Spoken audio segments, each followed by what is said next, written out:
Ya, baik, pada kesempatan kali ini kita membahas terkait dengan framework COVID yang mana di COVID ini bisa diakses di situsnya Isaca ya, isaca.org. Nah, ini ada berbagai macam hal terkait dengan framework COVID. Ini yang kita gunakan ketika kita membangun sebuah atau melakukan audit teknologi informasi, khususnya seperti itu. Kalau perkembangannya tadi sudah dibahas secara mendetail dari materi yang ada tadi, dan yang perlu kita perhatikan ini adalah bagian resmi ketika kita melakukan audit menggunakan tool atau framework COVID itu sendiri. Ya, sekarang kita bisa lihat resource-nya terkait dengan COVID itu sendiri ya. Ya, ini COVID-nya itu sendiri kita bisa lihat dari resource-nya. Nah, ini ada COVID. Ada berbagai macam, nanti bisa kita lihat bersama-sama, termasuk jurnal. Nah, ini artikel, ini juga ada. Dan sekarang kita akan terkait dengan IT audit. Ini juga ada tool atau resource untuk audit toolbox-nya, risk-based approach to IT audit. Nah, ini juga ada di situsnya Isaca. Ya, oke. Dan langsung kita perhatikan di pembahasan situs resminya aja. Nanti teman-teman bisa mengaksesnya karena ada beberapa pembelajaran ketika kita melakukan IT audit. Nah, ini ada semuanya. Jadi karena ini sudah detail, nanti kita akan membahas apa sih sebenarnya identity atau bagaimana proses ketika kita melakukan audit. Ya. Jadi kita bisa lihat yang pertama dulu. Semoga aja internetnya gak ada kendala. Ya, yang pertama ini kita lihat dari situs resminya ya. Kok ini harus, kalau kita lihat memang ya, ini ada biaya yang dibutuhkan sebanyak $49 kalau nggak jadi member. Ya, tapi di sini perlu kita perhatikan ya, ada juga yang sifatnya free ya, atau juga sifatnya gratisan. Nah, itu ada. Nah, bagaimana kita bisa mendapatkan ini semua? Kita bisa lihat aja, buka aja di Google. Nah, ini tadi kan saya tunjukkan situs resminya ya, seperti COVID 2000, ini aja, COVID 4 aja. Ini saya mulai dari COVID 4.1 ya, PDF ya. Kita lihat dulu. Nah, ini ada filenya, biasanya bisa kita download. Nah, ini COVID 4.1. Nah, kita bisa melihat filenya. Supaya nanti kita tahu perbedaannya. Nah, ini ada sekitar 196 COVID 4.1. Nah, ini COVID yang awal. Jadi framework, control objective, management guideline, termasuk bagian dari maturity model yang ada. Nah, nanti kita akan melihat perbedaannya. Ya, coba sambil saya jelaskan, bisa dibantu downloadkan yang COVID 5 atau COVID 2019. Cari di Google. Ya, sambil saya jelaskan di sini. Itu ada juga, tinggal di-download, itu gratis ya. Nah, ini contohnya. Ini yang saya mulai dari yang versi COVID 4.1 dulu. COVID 4.1 ini tetap dari IT Governance Institute ya. Ini bisa diakses secara umum. Kemudian gambarannya yang awal ini adalah acknowledgement ini, ya biasanya yang pihak-pihak yang terkait, termasuk SC, COVID SC, Steering Committee, itu juga ada, lengkap sekali di sini ya. Kemudian perlu kita perhatikan di dalam tabel of content, daftar isi ya. Jadi di sini itu perbedaannya, kalau COVID 4.1 frameworknya ada PO ini ya, Plan and Organize, ada AI, ada DS dan ME. Itu kalau versi 4 ya, versi 4. Nah, ini yang versi lama memang digunakan. Dan di sini ada cara-cara penggunaannya, termasuk bagaimana memproses bisnis goalnya atau proses yang lainnya. Dan kita nanti bisa membedakan ya apa bedanya antara versi 41 dengan COVID 5 atau COVID 2019. Itu ada semuanya. Oke. Suara saya jelas enggak ini? Jelas ya? Jelas, Pak. Jelas ya. Baik. Mohon jangan tidur dulu ya. Kita diskusi sebentar. Yang sekarang ini saya bahas COVID 4.1 dulu ya. Jadi yang pertama ini adalah Plan and Organize ya. Di sini semua itu ada caranya. Nah, ini ada, kalau saya bahas secara mendetail banyak sekali. Oke. Nanti akan saya tunjukkan bagaimana proses untuk mempelajarinya. Sebentar. Ini tuh di bagian bawah. Oke, bentar. Nah, ini masing-masing punya definitionnya. Saya tunjukkan mana ya. Oke. Nah, ini yang ME di halaman berapa ini? Bentar. Saya akan tunjukkan yang masing-masing untuk ya. Nah, ini maturity model. Saya bahas ini dulu sebelum ke yang lain. Nanti perkembangannya seperti apa perbedaannya. Ini akan saya bahas secara detail dulu. Nah, ini ada di framework COVID 4.1. Saya akan nyimpan dulu ya COVID 4.1. Oke. Ya. Coba yang ada yang memahami maturity model itu apa? Coba maturity model menurut Rosita Dewayanti, maturity model. Rosita, halo Rosita. Iya, Rosita, Pak. ya coba kamu jelaskan maturity model itu yang kamu pahami apa? Monggo silakan Rosita.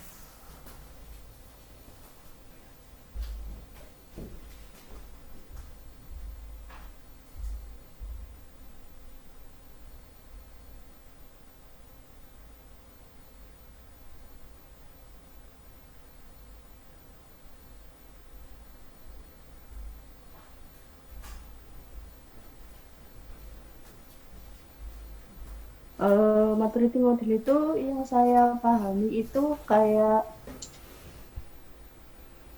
kematangan kapabilitas, Pak. Jadi kemampuan proses yang dapat membantu ini pendefinisian suatu proses-proses organisasi. Oke. Berarti terkait dengan apa tadi? Kalau maturity model itu maturity tadi Kenapa, Pak? yang terkait dengan maturity model ini kan ada 5 level ya. Ya. 5 level yang dibahas di dalam COVID 4.1 ini. Ya. Namanya maturity berarti itu maknanya apa? Tingkat apa? Kedewasaan, Ya, kematangan. tingkat kematangan, tingkat kedewasaan. Yang mana di sini kita bisa lihat maturity model itu ada 6 ya kalau di sini ya, 6 tingkatan. Ya, 6 tingkatan ketika kita mengukur tingkat kematangan ya, tingkat kematangan. Jadi bisa kita lihat sama-sama ya, kita bisa melihat sama-sama terkait dengan maturity model ya. Kalau kita lihat paling paling rendah itu level berapa di situ?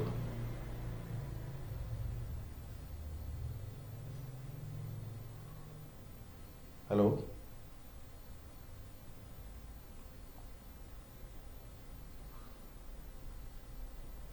Paling rendah level berapa? Level Nol. 0, Pak. Level Nol, 0 ya. Kosong, Pak. Ya, 0. 0 ini adalah not existent. Kita bisa lihat dari statusnya ini, status of the internal control environment. Jadi kalau 0 ini adalah there is no recognition of the need for internal control ya. Maksudnya apa di sini? Ya, pada level 0 ini menunjukkan istilahnya level yang paling rendah. Jadi di sini itu kalau kita lihat risikonya sangat tinggi, high risk-nya, atau disebut dengan kaitannya dengan proses yang ada khususnya dalam teknologi informasi ini. Kenapa level 0 ini masuk kategori risiko yang tertinggi atau risiko yang paling tinggi? Ya, karena perusahaan atau organisasi ini betul-betul masih belum dikatakan matang ya, belum dikatakan matang. Jadi itu ya.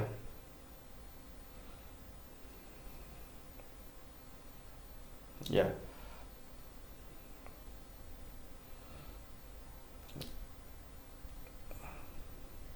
Itu yang terkait dengan level 0. Kalau paling tinggi berarti level berapa?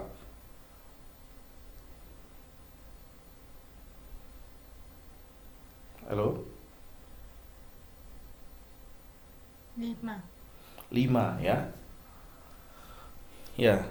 5 ini paling tinggi. Ya.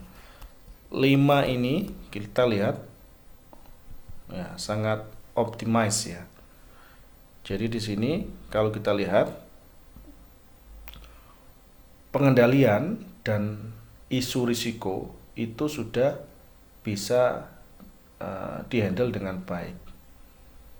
Ya, risk management kalau kita lihat dari penjelasannya ini ya, ya manajemen risiko dan berbagai macam compliance yang terkait dengan proses kematangan di suatu perusahaan ini sudah cukup bagus ya.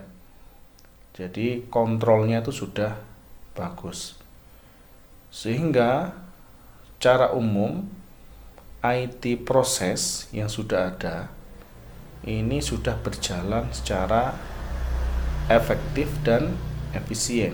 Ini level yang paling tertinggi.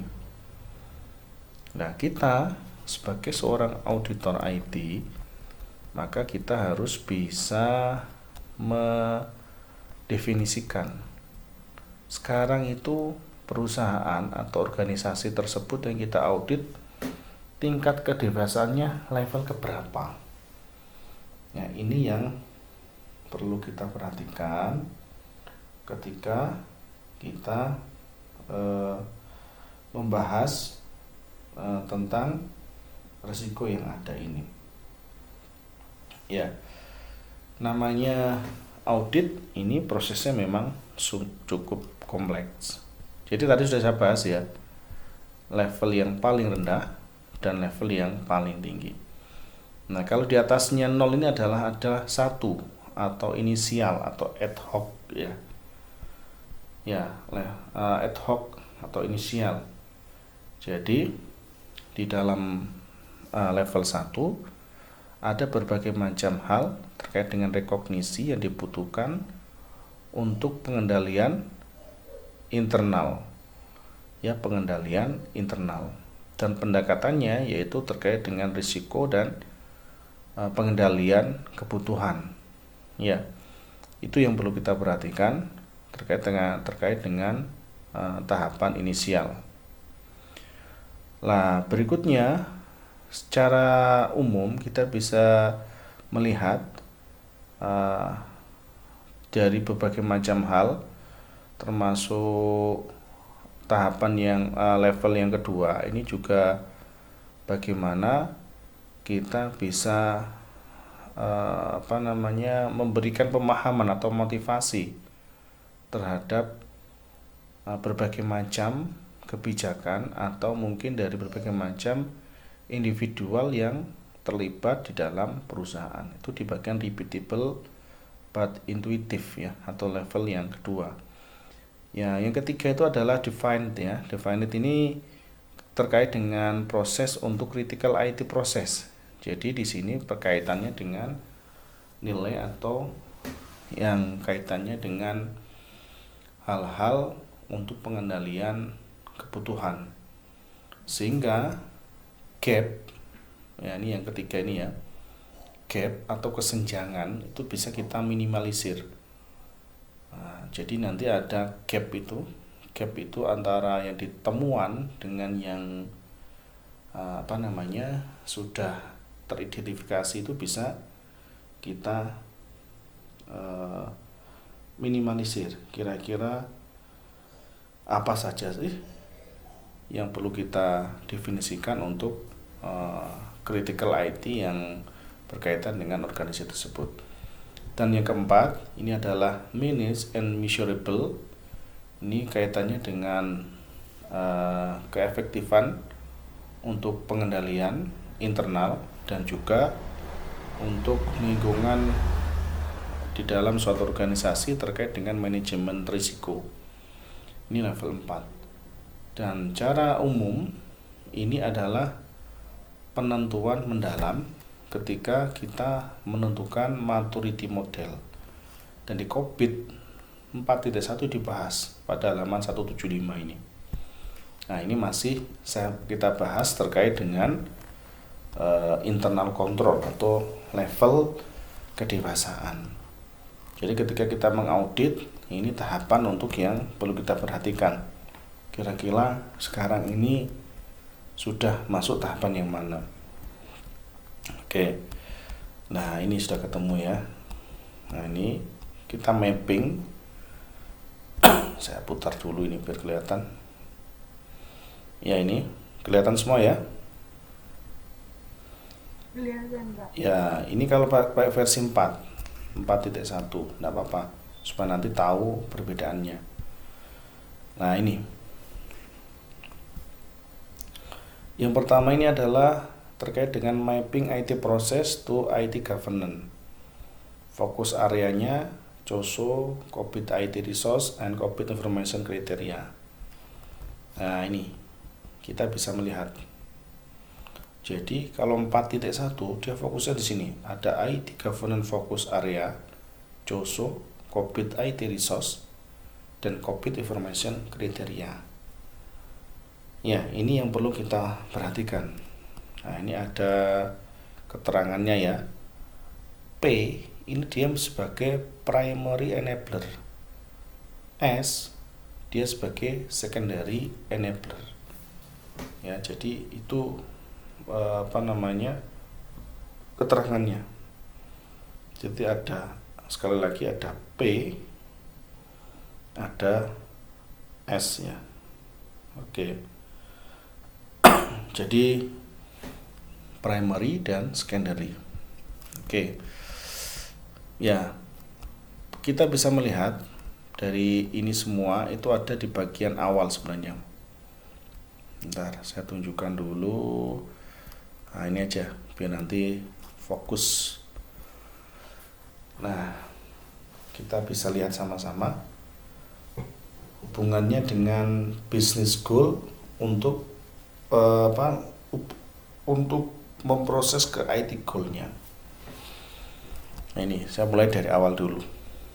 Di dalam Kokpit 4.1 ini kita bisa melihat ada perspektif yang dikembangkan di dalam 4.1.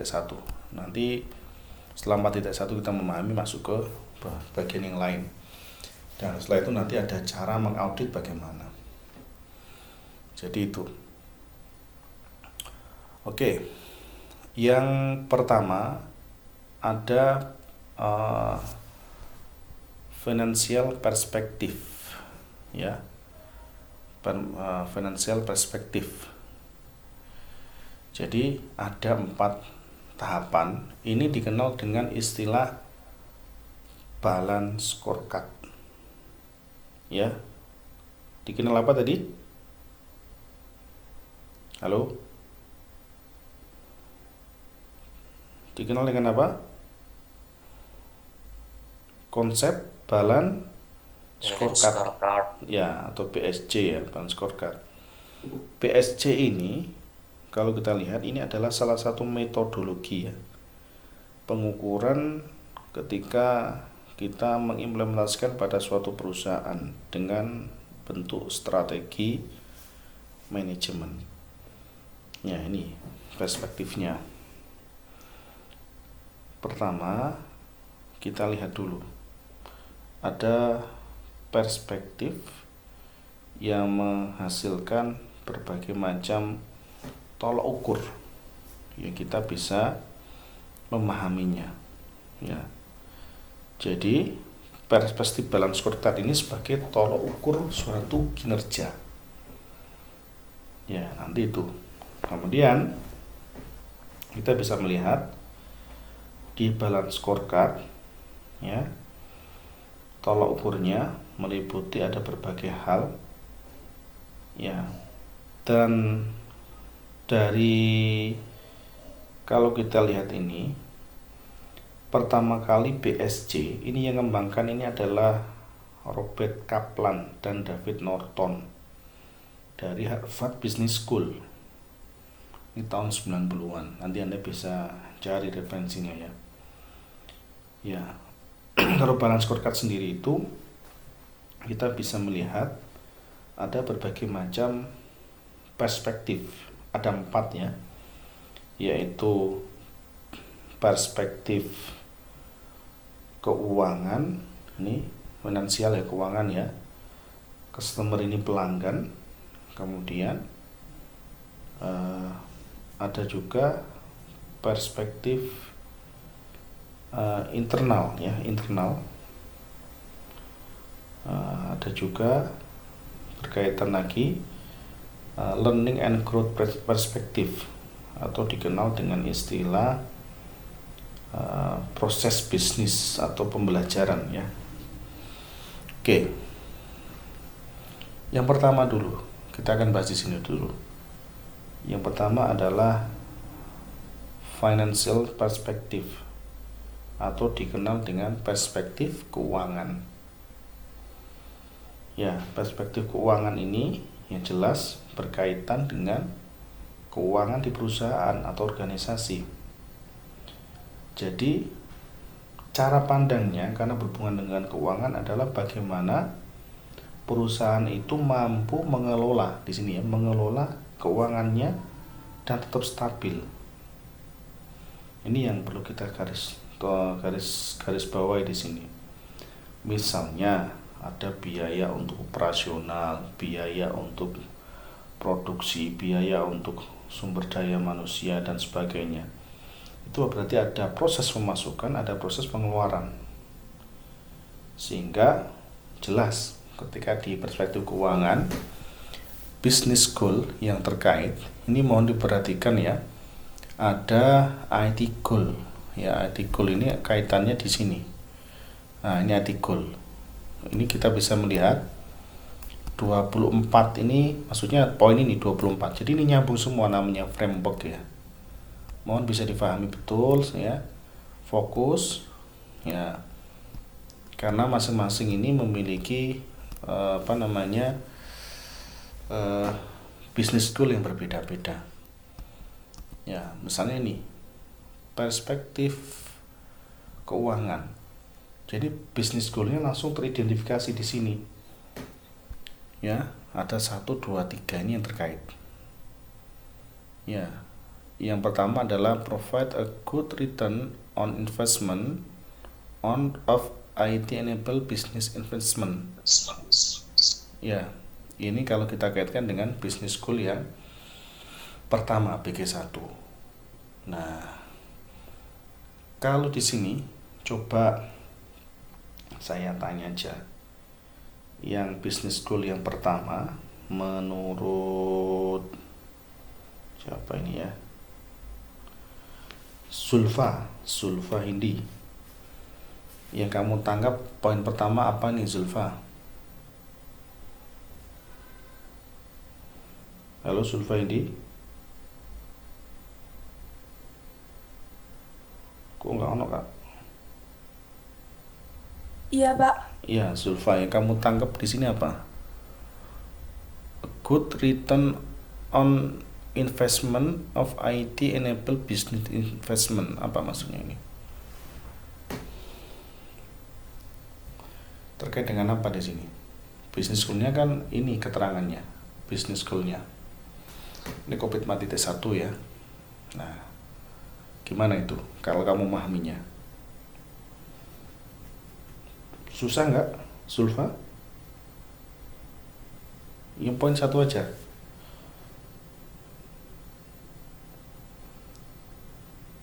Kok nggak ada ini? Coba Sinta Nuria.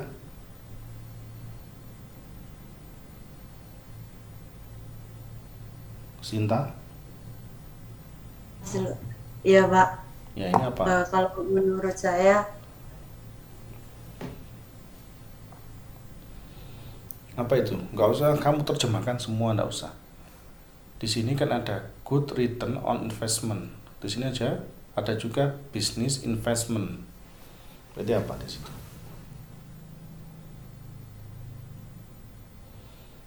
Gimana apa itu? Investment itu apa sih sebenarnya? Apa? Investasi. Ya, investasi. halo, Pak. Ya. Maaf, tadi laptop saya nge-lag, Pak. Jadi Oh, iya. saya numpang ke Fadila dulu. Ya, gimana coba? Kamu jelaskan gimana ini? Good return on investment. Berarti berkaitan dengan investasi kan? Ya, pengembalian investasi. Kenapa? Memberikan pengembalian investasi yang baik dari investasi bisnis yang mendukung IT, Pak. Ya. Saya Sinta tadi. Oke. Oke. Investasi kalau menurut Anda semua di sini itu mencari keuntungan atau tidak investasi itu? Ya, Pak. Jelas. Contohnya yang nyata wis. Investasi. Contoh yang nyata itu misalnya coba Natsma Jihan. Natsma dengar suara saya? Jihan? Dengar, Pak. Ya. Jihan ya, misalnya Jihan investasi beli rumah sekarang. Kan investasi, tapi rumahnya nggak ditempati karena untuk investasi saja, karena punya banyak rumah. Kira-kira tujuan Jihan untuk apa? Beli rumah tapi nggak ditempati karena sudah banyak rumah. Kira-kira seperti apa proses investasi itu menurut pemahamannya Jihan? Di keep sampai butuh di masa depan. Ya, masa depan gimana maksudnya? Misalkan apa namanya? Misalkan di masa depan amit-amit bisnisnya jelek, terus punya simpanan gitu. Oke. Jadi kalau investasi ini arahnya adalah good return, berarti ada proses pengembalian. Namanya investasi nggak boleh kita rugi, ya. Maka business goal good return investment ini adalah terkaitannya dengan IT goal yang ke-24. Cara bacanya gitu ya. 24 itu yang mana? Yang bawah. Kita lihat. 24. 24 adalah improve IT cost efficiency and its contribution to business profitability. Berarti apa di situ? Ada proses improve IT cost efficiency. Ya, karena audit IT maka terkait dengan improve IT cost efficiency. Nah, menurut Dewa Bagus, Pak. Dewa Bagus. Improve di sini apa, Dewa? Ya mengimprovisasi strategi yang digunakan, Pak. Jadi sekiranya ada yang kurang, yang biasanya kan bisnis itu naik turun, Pak. Jadi kita lihat yang membuat turun dari kemarin itu apa, jadi terus diimprovisasi. Mungkin seperti itu. Improvisasi itu maksudnya seperti apa? Proses peningkatan atau penurunan, Dewa Bagus? Peningkatan, Pak. Ya, peningkatan ya. Jadi jelas di situ ada proses improvement, ada proses peningkatan. Nah, karena investasi jelas IT cost efficiency. Jadi pembiayaan yang efisien terkait dengan ini it's atau IT nih ya. Oh, IT S berarti jamak ini ya. Atau it's itu? Ada yang tahu ini? Ini beberapa maksudnya mungkin Mungkin kepemilikan, Pak. dengan IT. Tapi kok IT-nya kok huruf besar ya? Information technology, terus itu kayak kepemilikannya. S-nya gitu ya. Itu kepemilikan berarti ya. Ya berarti mengimprovisasi IT-nya betul ya berarti ya menerjemahkannya kan ya. Mengimprove suatu IT betul kan. Kalau yang its contribution ini kan its ini pengganti kan kata IT cost-nya itu. Jadi kontribusinya ada proses modifikasi ketinggian tujuannya adalah ke business profitability. Berarti profitability kan mengarah ke arah apa? Profit oriented berarti apa? Keuntungan. Orientasi Ya, keuntungan. keuntungan. Nah, ketika kita masuk poin keempat, maka di sini poin keempat ini dia nyambung dengan P05 dan DS6. Nah, ini kita lihat prosesnya P05 dan DS6. Kita lihat di sini, kita F aja. P05 itu apa? P05. Oh, ini banyak ini. Nah, ini ada kontrolnya ya. Oh, nggak bisa ya. P05 saya tunjukkan. Nah, ini kayaknya harus putar dulu ini. Oke. Ya, PO. Buka P0 ya, PO5. Ya, PO2 ini ya. Kita masuk ke PO3. Terus PO5 kita lihat dulu. Baru 4. Nah, ini PO5. Manage the IT investment. Nah, ini kontrolnya di sini, prosesnya. Jadi nyambung semua ya di situ. Manage the IT investment. Proses deskripsinya apa? Ini namanya framework COVID, gratis, bisa di-download. PO5 ini adalah manage the IT investment. Jadi kalau kita lihat, a framework is established and maintained to manage IT enable investment programs and encompasses costs, benefits, prioritization within budget ya, a formal budgeting process and management against the budget. Jadi untuk PO5 ini perlu kita perhatikan. Jadi ini terkait dengan investasi, IT investasi. Ya, jelas di sini ada cost, biaya, ada benefit, keuntungan, dan juga ada penganggaran. Ada proses prioritas penganggaran seperti apa. Maka di sini stakeholder, pemangku kepentingan ini harus melakukan identifikasi dan pengendalian terkait dengan jumlah total dari pembiayaan dan juga keuntungan. Ya, dari apa di sini? Prosesnya adalah terkait dengan IT strategic and tactical plans. Strategi IT dan perencanaan secara taktis seperti apa.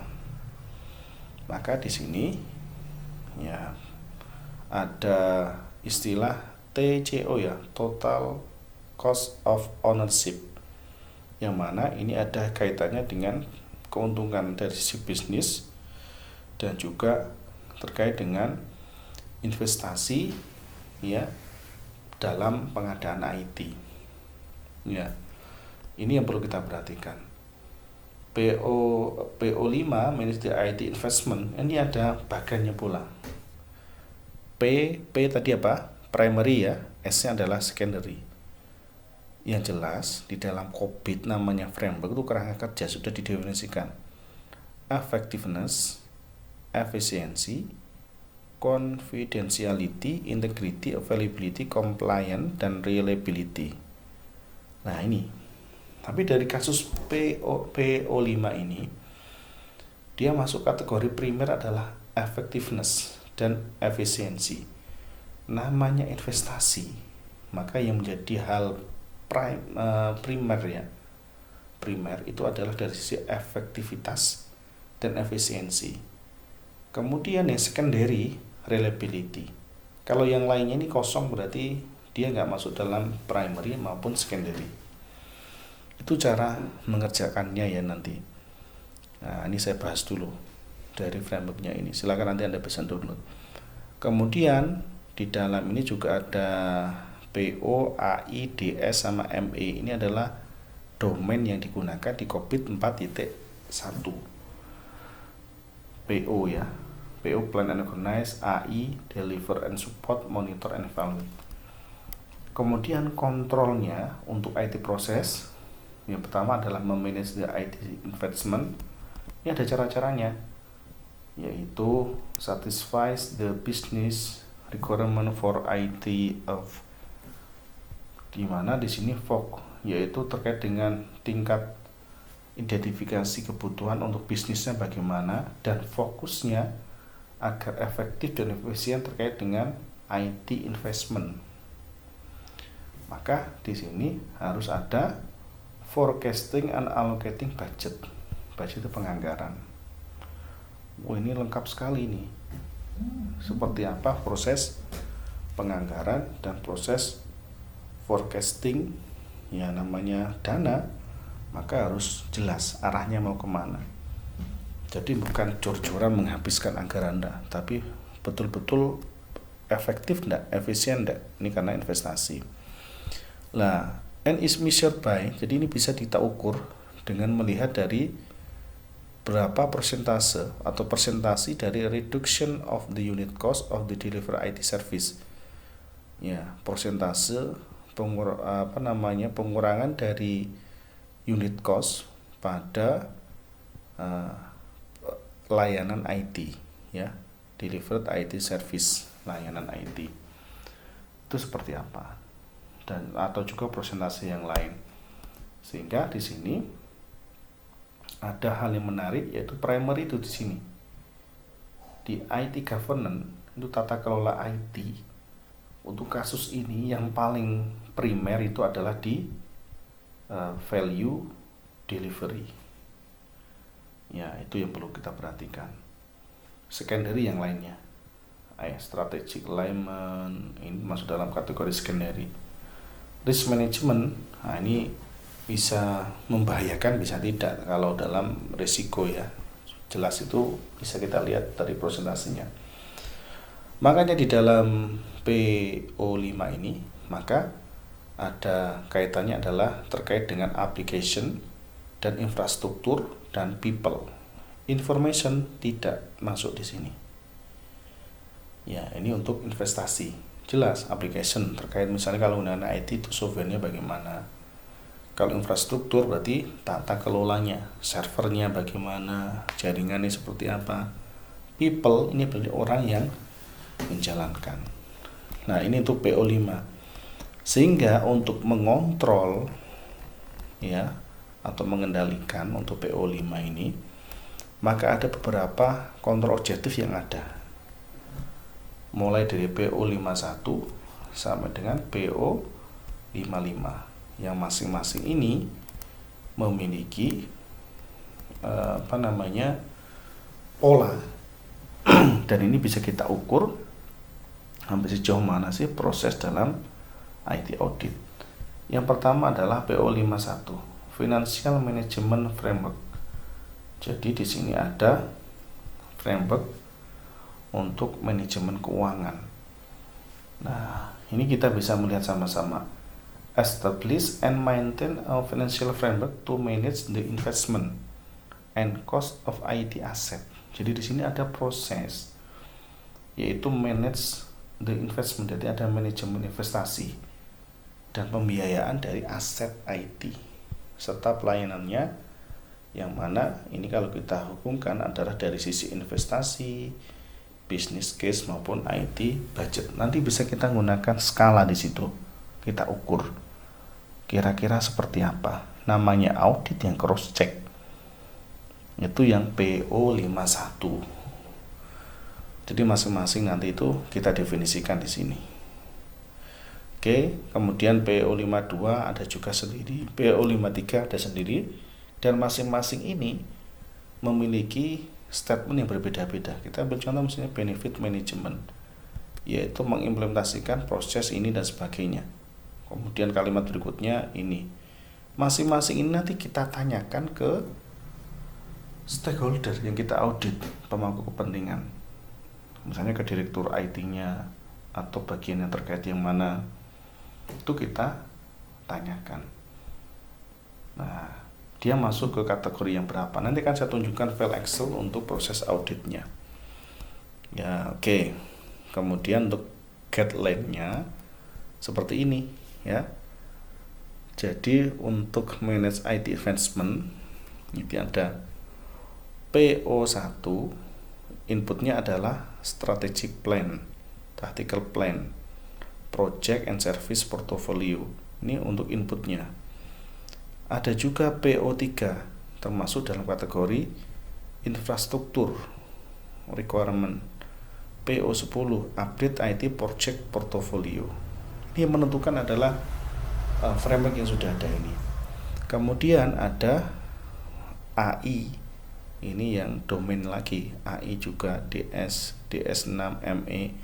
Ini adalah inputan yang terkait dengan domain yang sudah didefinisikan.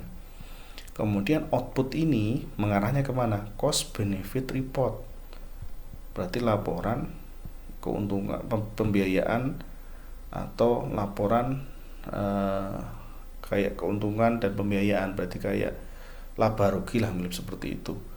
Ada juga output IT budget atau update IT service portfolio atau update IT project portfolio. Masing-masing ini to-nya ini adalah masuk ke domain yang berbeda-beda. Kenapa ini seperti ini? Ini framework kita gunakan. Kemudian di Rajicat, ya, ini ada proses untuk penghitungannya. Namanya Raji, kepanjangannya ini ya, responsible, accountable, consul, and or inform. Itu Raji. Nah, maka dia masuk di mana di sini? Maintain the program portfolio. Ternyata accountable-nya itu adalah di CEO. CEO itu apa? CEO ada yang tahu? Chief? Halo?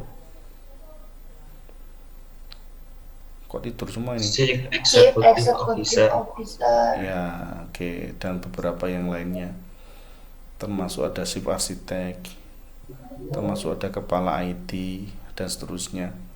Ini istilah-istilah di organisasi ini masuk nih, ya, di manajemen proyek gitu ya, jelas itu ada. Ya, istilah-istilahnya nanti bisa Anda cari di Google ya. PMO itu apa, CIO itu apa, CFO, ada semuanya di sini.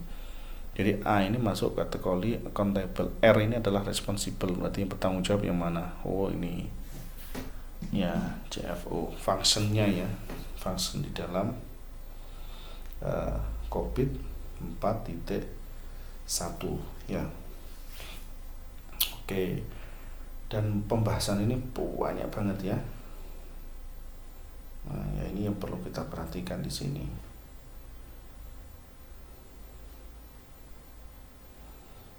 Ya. Jadi itu ya terkait dengan masalahnya ini.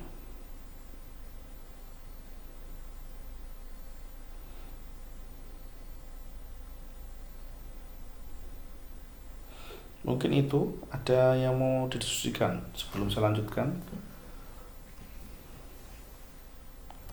Jadi ini racinya ya, diagram racinya. Nah, baru nanti yang BO5 terkait dengan maturity model. Dia level 0 when ketika there is no awareness of the importance of IT investment selection and budgeting. Berarti kalau level 0 ini adalah dia tidak aware, tidak perhatian ya dari pentingnya IT investment selection and budgeting. Wes loss saja, jika ada monitoring atau ada lain-lainnya terkait investasi, maka maturity modelnya adalah level ke 0. Level 1 jika ada kondisi seperti ini, 2 ini dan seterusnya.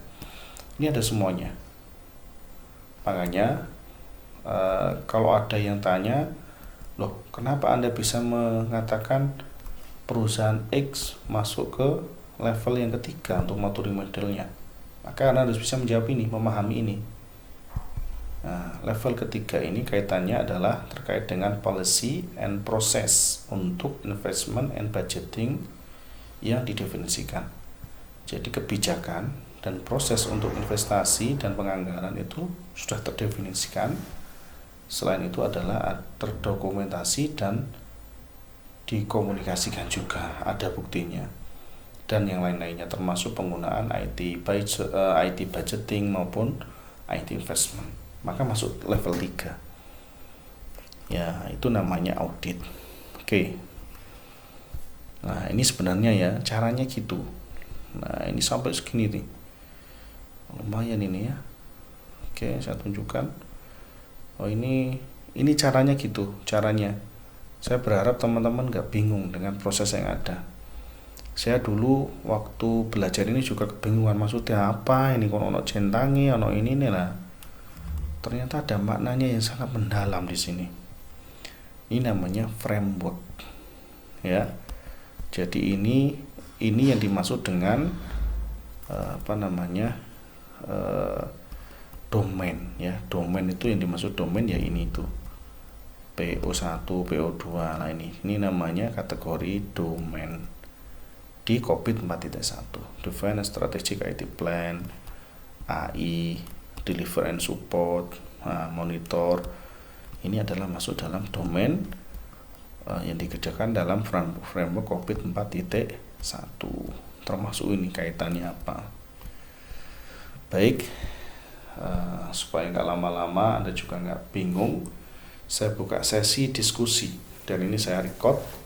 Monggo, udah mau jam 9, tapi kalau jam 9 online kan nggak ada masalah ya. Saya tuh kalau sampai habis sisa di kampus itu khawatir gitu ya, karena mungkin malam atau gimana. Baik, monggo silakan. Ada yang mau ditanyakan sebelum kita akhiri? Ada yang mau ditanyakan? Tidak ada? Izin bertanya Pak. Ya, monggo silakan. Aldian. Kalau itu tadi kan ada 4 kategori kayak PO, AI, kemudian ME sama DS. Itu di COVID 4.1. Nah, kalau nanti di COVID 5 apakah tetap sama atau beda lagi, Pak? Oke. Ya. Pertanyaannya bagus ini ya. Kalau 4.1 seperti itu, nanti kalau di COVID 5 atau COVID 2019 apakah sama atau berbeda? Yang jelas tidak sama persis. Ada perbedaan, ada itu. Ya. Nah, itu masing-masing juga memiliki karakteristik yang berbeda-beda.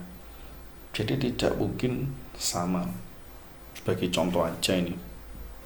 Kalau di COVID-19 2019 ya, ini kebetulan ada mahasiswa saya yang sudah skripsi pakai COVID 2019 ya. COVID 2019 ini untuk kontrolnya COVID, nah ini juga berbeda. Dari best practice-nya juga banyak perbedaan. Ya, ini yang perlu kita perhatikan. Termasuk guidance-nya juga berbeda jauh. Ya, juga mengalami banyak perbedaan. Nah, sekarang saya minta tolong nanti Anda bisa mendownload COVID 2019. Ini saya share link-nya. Jadi ada fitur-fitur ya yang di dalam melakukan audit menggunakan COVID 2019. Ya, ini yang perlu kita perhatikan ketika kita melakukan audit. Jelas kalau 2019 itu ada EDM, APO. Kalau tadi kan PO ya, ada juga BAI istilahnya sudah berbeda lagi. Ya, fitur-fitur itulah yang menyebabkan perkembangan yang ada. Jadi gitu ya, Aldian Faizul ya, anak Izul ya. Iya Pak. Ya, jadi memang ada perbedaan. Ada perbedaan secara menyeluruh itu ada. Karena masing-masing memiliki karakteristik yang berbeda-beda. Jadi itu. Terus mungkin ada yang bertanya, lebih bagusan mana? Yang 4, COVID-5, 2019. Sebenarnya tergantung dari proses yang akan kita lakukan audit. Kalau kita gunakan COVID 2019, maka kita harus betul-betul mendefinisikan ini untuk arahnya kemana gitu ya. Itu harus benar-benar ditentukan dulu. Jadi jangan sampai kita itu asal gunakan tapi gak jelas ini arahnya mau kemana. Nah, ini saya ambil contoh aja. Misalnya untuk yang COVID 2019. Nah, nanti kita akan coba melakukan proses audit seperti itu. Jadi, kalau di COVID 2019 ini untuk frameworknya ada contohnya kayak APO01. Itu disebut dengan Managed IT Management Framework. Itu ada semua. Ya. Ada juga yang pakai DSS 06, itu masuk dalam kategori Managed Business Process Control. DSS 05 Managed Quality Service. Nah, itu jelas istilah yang berbeda-beda. Ini yang perlu kita perhatikan di dalam tata kelola IT. Padahal governance system itu sendiri yang jelas, kalau COVID 2019 jelas lebih kompleks dari yang ada sekarang ini, yang pakai yang saya tunjukkan ini, karena istilahnya domainnya sudah menggunakan EDM. Misalnya untuk governance domain itu EDM. EDM itu panjangannya Evaluate, Direct, and Monitor. Evaluasi, Direct, and Monitor, EDM. Kalau yang masuk dalam kategori manajemen domainnya itu masuk ke APO, Align, Plan, and Organize, atau BAI, DSS, dan MEA. BAI itu Build, Acquire, and Implement. Kalau DSS Delivery Service Support. Ya, bukan Decision Support System loh ya. Jangan disamakan dengan yang masalah DSS yang lain. Jadi ini adalah kaitannya dengan COVID 2019. Kemudian harus kita cascading untuk masing-masing project yang ada itu. Baik, itu ya. Ada lagi yang mau tanyakan? Oke. Ya, kalau nggak ada saya absen dulu ya. Udah jam 9. Bentar ya, saya absen dulu. Ya, ini saya record, nanti bisa diakses di YouTube ya. Untuk dokumentasi IT audit pertemuan ke 3. Rahma Citra, mana Rahma? Hadir, Pak. Hadir ya. Sinta? Sinta mana Sinta? Hadir, Pak. Mana Sinta? Gak kelihatan. Saya, Pak. Oh ya, Sinta Nuria. Oke, Muhammad Daniel. Daniel mana? Hadir, Pak. Daniel. Oke, Dewa Bagus. Hadir, Pak. Fadila Rahmania. Hadir, Pak. Oke, Fadila Rosita. Hadir, Pak.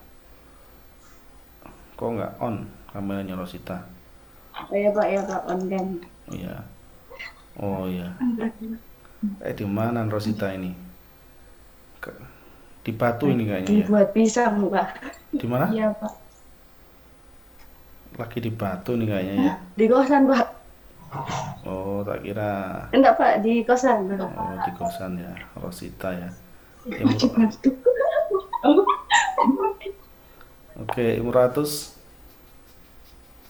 Hadir, Pak. Mana Imratus? Oh Di iya, sini, Pak, Imratus. hadir. Oh iya ya, oke Imratus Sani. Nur Fatimatus Zahra. Hadir, Pak. Oke, Nur. Di luar ini. Di mana itu? Di luar atau di mana itu? Di rumah? Di mobil, Pak. Oh, di mobil. Waduh, enak kuliah eksekutif ini ya. Sampai di mobil nih. Ya udah wis. Anissa? Hadir, Pak. Ya, Anissa. Korina? Hadir, Pak. Korina hadir. Sulfa? Hadir, Pak. Natsma Jian? Hadir, ya. Pak. Kok backgroundnya bagus, Jian? Di mana itu? Ini saya lagi di pinggir kota, Pak. Oh, pinggir kota.